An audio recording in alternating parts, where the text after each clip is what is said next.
Tiếng ngáy gây mất ngủ và ảnh hưởng đến sức khỏe. Đừng lo, gối chống ngáy chính là giải pháp cho bạn. Với thiết kế thông minh, gối giúp giảm tiếng ngáy, mang lại giấc ngủ sâu và thoải mái.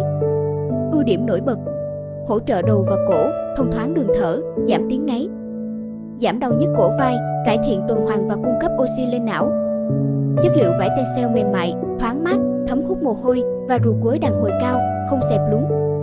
Gối có nhiều kích thước, phù hợp với mọi nhu cầu của gia đình. Liên hệ ngay để sở hữu gối chống ngáy và có giấc ngủ ngon.